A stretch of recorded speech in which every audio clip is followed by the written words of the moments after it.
Kamusta mga ate, kuya, beshi? Si Chari po ito mula sa The Sun, Moon, Stars, PH Tarot.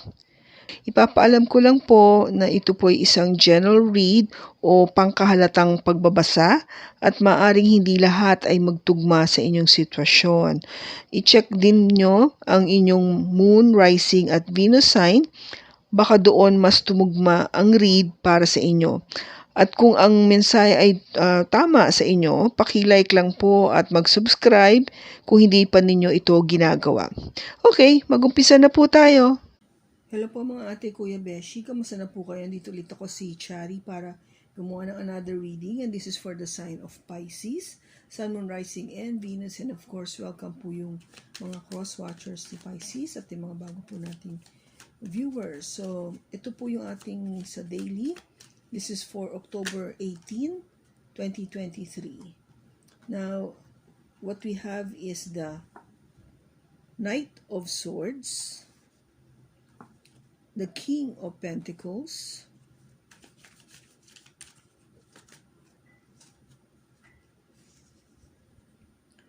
the Five of Wands, the Six of Wands, and the Queen of Pentacles. Bottom niya is the Lovers.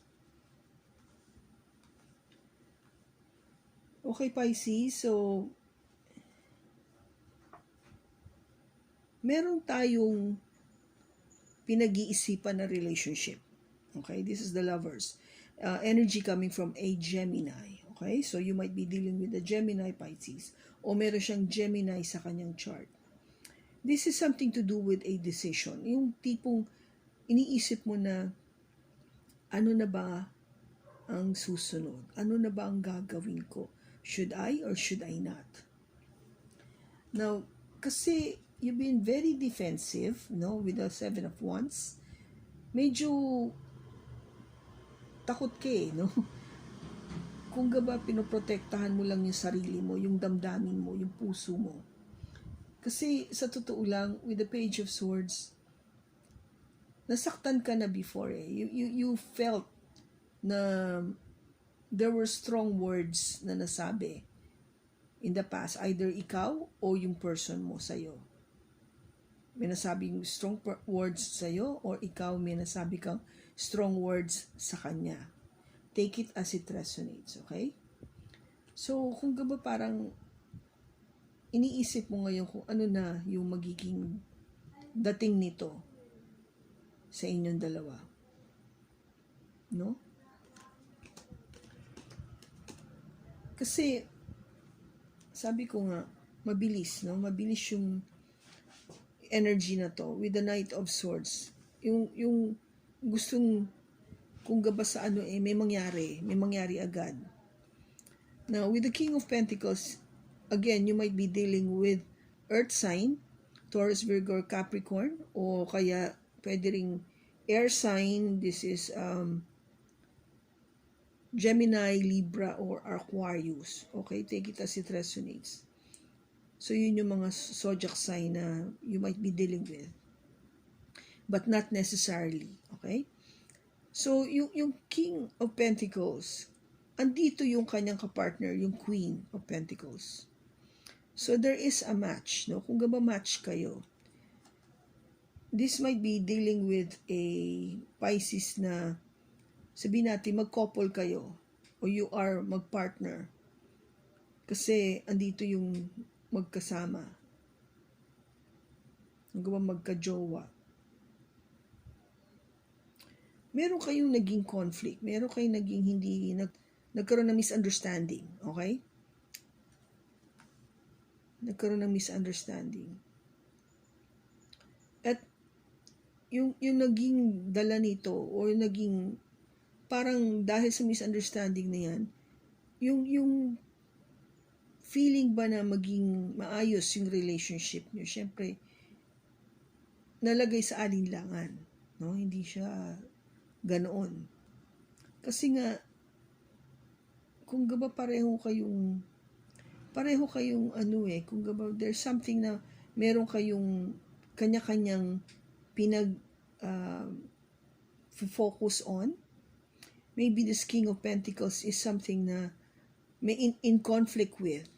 Well, yung Queen of Pentacles, so yung babae, yung feminine Pisces, is really more of yung having that success, yung success sa buhay. Samantalang yung maybe yung person mo, take it as it resonates kung alin ka dito, babae ka man o lalaki na Pisces. Kung ikaw yung lalaki na Pisces, you might have a in conflict with something. Kaya nagkakaroon ng problema yung magkaroon ka ng success sa ginagawa mo. Ngayon, kung ikaw man yung babaeng Pisces, na you are focusing mostly on your success, no? Sa gusto mo maging matagumpay. Kasi I think both of you are really working very hard para sa inyong kabuhayan, sa inyong stability, sa inyong dadami ng inyong kaperahan o yung resources. And I won't be surprised kung gusto nyo maging yung mabilis, yung developments nito, yung alam mo yung mangyari na agad, lahat ng gusto nyong mangyari na o pinapangarap. Now, let us see. Bakit andito yung Knight of Swords? We have the Magician. Now, bottom niya is the Three of Wands. So, ano yung mo? Ano yung iniintay mo dito? What are you waiting for? Kasi with the Knight of Swords dito, you are given, kung gusto mo maging mabilis lahat ng pangyayari, yung maging matupad lahat ng gusto mong matupad yung dalawa, you are given to manifest, that manifestation na oo, sana maging mabilis na tong, alam mo yung pinapangarap namin, yung pinaplano namin na kunyari magpatayo ng bahay o makapag-ipon ng ganitong amount of money sa bangko na para maging sapat na yung aming pera para sa pag-aaral ng mga bata, things like that. No, yun yung iniisip nyo, you've been manifesting or praying for that na matupad. Kaya naghihintay kayo patiently, no? You're waiting for this. Now, bakit andito yung King of Pentacles?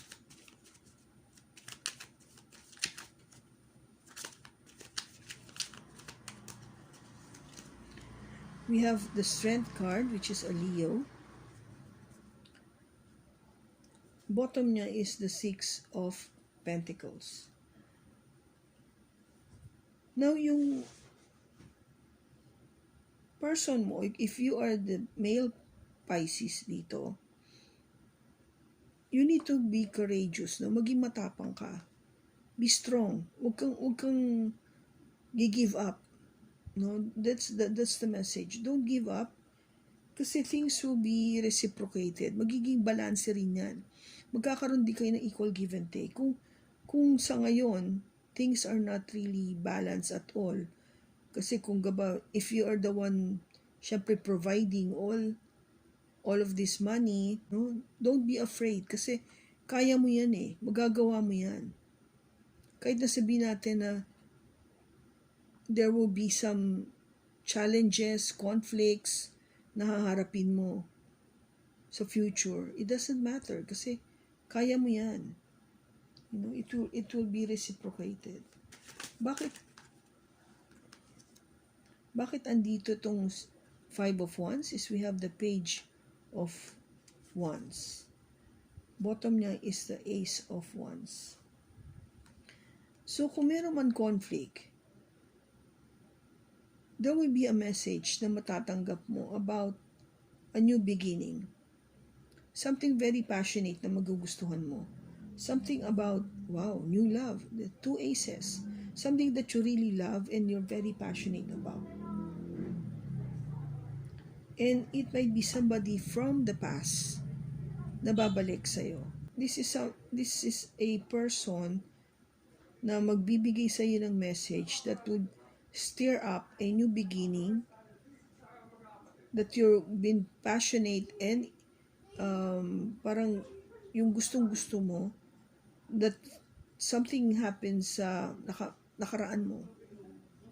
Okay? So, this something, kasi pwede rin namang hindi to love, pwede ding hindi siya relationship. It could be something that you like to do. Okay? Na matagal na, na past, na parang binubuhay mo lang. Kasi naisip mo na, maybe I should be doing this. Kasi ito yung talagang love ko, ito yung gusto ko. This is what I've been passionate about. Something na isinatabi ko noon. Kasi I need to concentrate now sa ibang bagay so I can do this. But if I'm given the chance to go back noong bata-bata pa ako, maybe I'd like to revisit this and do it again. Okay? So, but andito yung Six of Wands.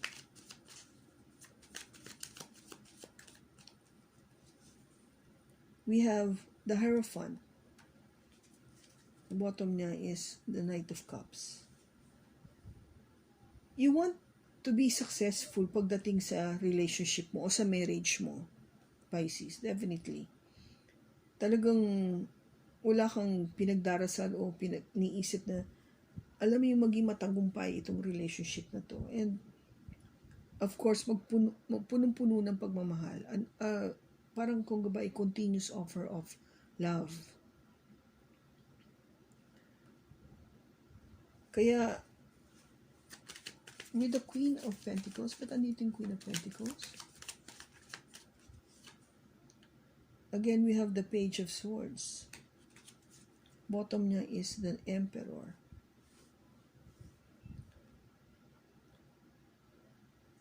Itong Queen of Pentacles would also receive a very straightforward message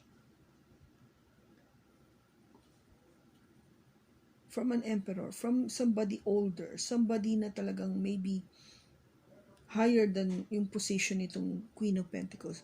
Maybe a boss. Somebody na mas nakakatanda sa kanya. Okay? Na talagang may power, merong authority. May message siyang matatanggap from this person. And the message is something very deceitful. Yung hindi mo paniniwalaan o may pangloloko na kasama o panglilinlang. Maybe this is what you should be careful about. Kaya dahan-dahan lang tayo, no? Dahan-dahan lang tayo sa pagtanggap ng message na to. Kasi maybe this emperor is also attracted dito sa Queen of Pentacles, but yung purpose niya o yung intention niya is not.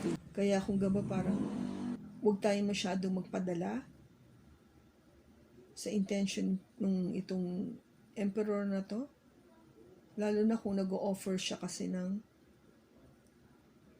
a very solid beginning. Kasi hindi naman natin alam kung how truthful this person is. Okay? Kung gaba parang nakakasilaw, of course, this is money. But you have to also think na kung truthful nga ba talaga tong tao na to because of the Seven of Swords. Kaya kung gaba, ingat lang. Ingat ka lang kung ano yung sasabihin itong tao na to sa'yo. Okay? So, this is for October 18, 2023. So, if you are, sabi ko nga, mag-couple kayo, you seem to be having your own issues, no? Yung lalaki at babae. So, kung sino ka man dito, Pisces, take it as it resonates. Kung alin ka dito, yung sinabi ko is just focus on that. Huwag mong pansinin yung kabila. Okay? But of course, that it is also talking about your person. But it's up to you if you put energy to it. But if this is something to do with you, yung ikaw, kung ikaw to, yung lalaki ka, o ito yung energy mo sa lalaki, just, reconsider of doing something that you really love when you were back then, na bata-bata ka pa. Kasi this is something very passionate and something that is really close to your heart na gusto mong gawin. So you try to revisit that. Kung ikaw naman yung girl, may marireceive ka message from an older person, be careful with that kasi yung intention niya might not be 100% true. Okay? So I hope nakatulong ito sa iyo. Maraming salamat sa pagsama mo sa akin, Pisces. Sa susunod po muli, ingat ka and God bless.